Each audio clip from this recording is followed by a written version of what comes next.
Hepimiz hayatta çeşitli kararlar veririz. Ama bazı kararlar sıra dışıdır. Bu videoda tam 30 yıl boyunca gözlerini kapalı tutarak yaşayan bir adamın hikayesini dinleyeceksiniz. Evet, yanlış duymadınız. 30 yıl boyunca hiçbir şey görmeden, güneşi, insanları, doğayı, hiçbirini. Peki neden? Bir insan neden böyle bir karar verir? Japonya'nın küçük bir köyünde yaşayan Takashi, sessizliği arayan bir adamdı. Kalabalıklardan yorulmuştu. Hayattan kaçmak değil, hayatı başka bir şekilde yaşamak istiyordu. Ve bir gün gözlerini kapattı. O andan itibaren dünya onun için bambaşka bir yer haline geldi. Bu sadece bir fiziksel karanlık değildi. Bu içsel bir yolculuktu. Hazırsanız bu inanılmaz hikayeyi birlikte keşfedelim.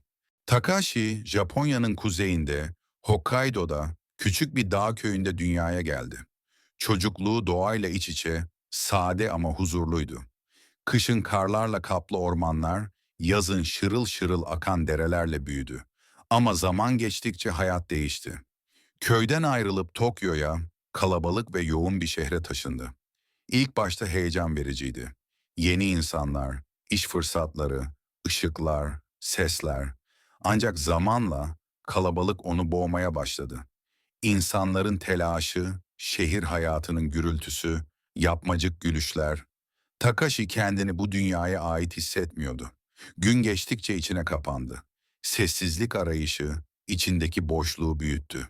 Ve sonunda bir sabah aynaya baktığında artık görmek istemediğini fark etti. Ne kendini, ne başkalarını, ne de dünyanın koşuşturmasını o gün kararını verdi. Gözlerini kapatacaktı. Ama geçici olarak değil, uzun süreli, hatta belki sonsuza kadar ailesine bu kararı söylediğinde kimse ciddiye almadı. Onu sadece yorgun, belki depresyonda sandılar.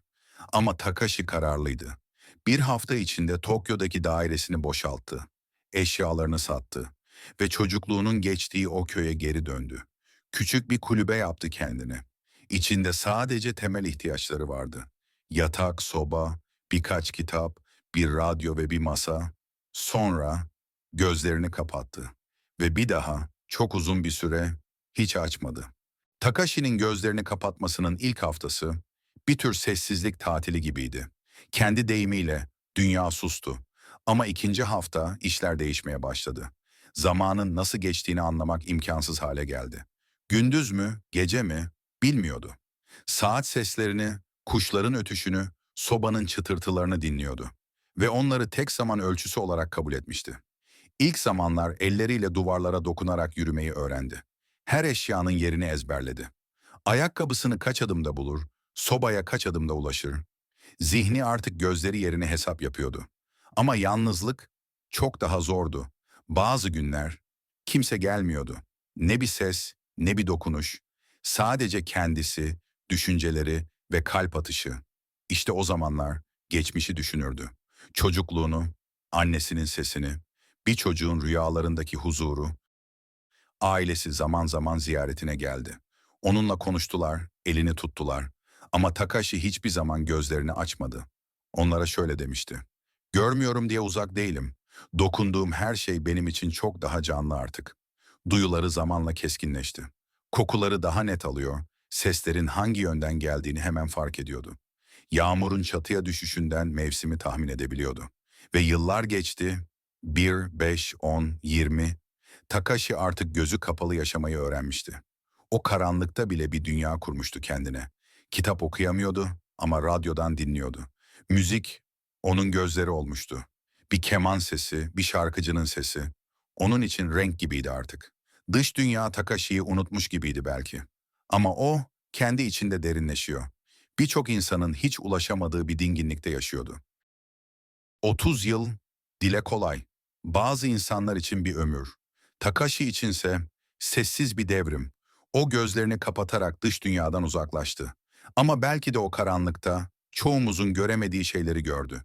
Kendi benliğini, iç sesini, zamanın gerçek yüzünü. Bizler çoğu zaman görmeye o kadar odaklanıyoruz ki, bakmadan hissetmenin ne olduğunu unutuyoruz. Bir rüzgarı, bir kokuyu, bir sesi. Takashi'nin hikayesi yalnızca bir adamın ilginç tercihi değil. Bu, aynı zamanda modern dünyanın bize dayattığı hızdan, gürültüden ve kalabalıktan bir kaçış.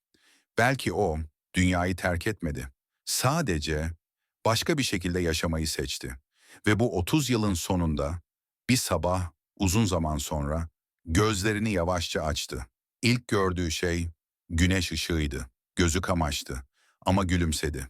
Dedi ki, hayat hep buradaydı. Ben sadece biraz ara verdim. Şimdi, siz bu videoyu izlerken, gözlerinizi kapatın ve bir anlığına etrafınızı dinleyin. Sizce sessizlik bize ne anlatır? Takashi'nin hikayesinden sonra belki kendi iç sesinizi duymaya biraz daha yaklaşırsınız. Eğer bu sıra dışı yaşam hikayesi sizi etkilediyse, lütfen yorumlarda ne hissettiğinizi bizimle paylaşın. Yeni videolarda daha birçok gerçek ve çarpıcı hikayeyle birlikte olacağız. Kanala abone olmayı ve bildirimleri açmayı unutmayın. Sıradaki hikayede görüşmek üzere. Ve bazen sadece sessizliği dinleyin.